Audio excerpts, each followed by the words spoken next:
Well, hello everyone. We are still here at EverBank Stadium where the Browns have lost 24-6 to the previously winless Jacksonville Jaguars. This was not supposed to happen, but of course it did, and I think when you boil it down, they ran into a defensive front that they could not handle, especially without Alex Mack and John Greco over at right guard.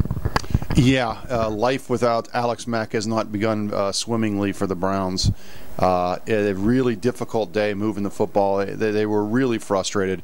You kind of knew at some point we were going to have a game where the Browns just didn't, the offense wasn't going to keep clicking all season at 26 points or whatever they were scoring. But boy, you didn't expect it to not even get a touchdown today. Well, you know what happened was the Jacksonville Jaguars shut down that running game. I mean, really shut down the Browns' running game. 2.3 yards per carry. Ben Tate, that was his average too. Isaiah Crowell only ran the ball 7 times. Terrence West 5 times. When they took away the running game, they neutralized what the Browns do best: play action. So you're not having guys, running free and being open. I mean, they basically just cut them down at the knees. Yep, you're absolutely right. I mean, all season we've been talking about how important the running game is to Brian Hoyer and really the passing game, not just Brian Hoyer. And yeah, they made him all kind of a one-dimensional team, and that passing game wasn't nearly sharp enough. I mean, Hoyer had his worst. Let's be honest, had his worst game as a Brown today. He had some drops. Couple drops, but he wasn't sharp. Missed Cameron on a touchdown pass early in the game. Well, yeah, Brian Hoyer had 4 passes batted down. He was strip sacked once. That led to a field goal. He was picked off. He had another interception that was dropped. Picked off once late in the game. It was just a bad day by him. But I think when you look at it, it has so much to do, again, with what I call the makeshift offensive line. When you have to move 2 guys for the next week and you take your 2-time Pro Bowl center out of that. Not only that, you're facing the number 2 sacking team in the NFL. They came in with 19. So this is a good defensive front that Gus Bradley puts out there, and these guys just didn't handle it well. Yeah, not only, I think he was sacked twice, but he was under pressure all day. I think for the very first time he went back to pass, he got knocked down when Paul McQuiston missed a block, and that was a pattern throughout the day. I mean, Hoyer was under pressure almost the entire afternoon.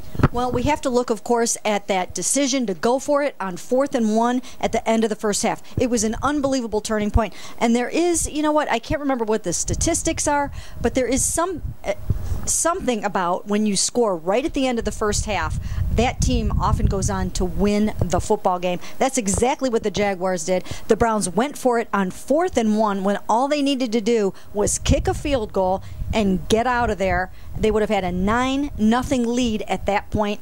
Chances are, at that point, Jacksonville wasn't moving the ball that well. They may have gotten a stop there. Go into the locker room, up 9-0. Instead, what happened, Tom? Well, the Jacksonville comes right back down and scores a touchdown. The Jaguars had not scored. They were the lowest scoring team in the league coming into today. They hadn't scored more than 17 points. And you're right. If they just get some points there and go into the locker room, assuming they hold them one more drive, up 9-0, I think they have a pretty good chance of winning the game there. But the most important sequence of the game, even though it ends up being 24-6, it looks a lot more lopsided, but that to me was the turning point in the game. It was. They gained the momentum. It seemed to give them the belief that they could do this. You could tell that the Browns were getting into the red zone and they were keeping them from scoring touchdowns. I mean, Tayshaun Gibson, we haven't even mentioned, the Browns picked off Blake Bortles 3 times. They had 3 points to show for those 3 interceptions. 2 by Tayshaun Gibson, 1 by Buster Screen, 2 trips inside the red zone in the first half, and they came away without touchdowns. That's going to come back to haunt you. Yeah, absolutely. And then the Browns have been pretty good about doing. They've been capitalizing on their opportunities. Again, when you're not able to run the ball as effectively as they've been doing it, they've been great at running the ball into the end zone for touchdowns. Weren't able to do it.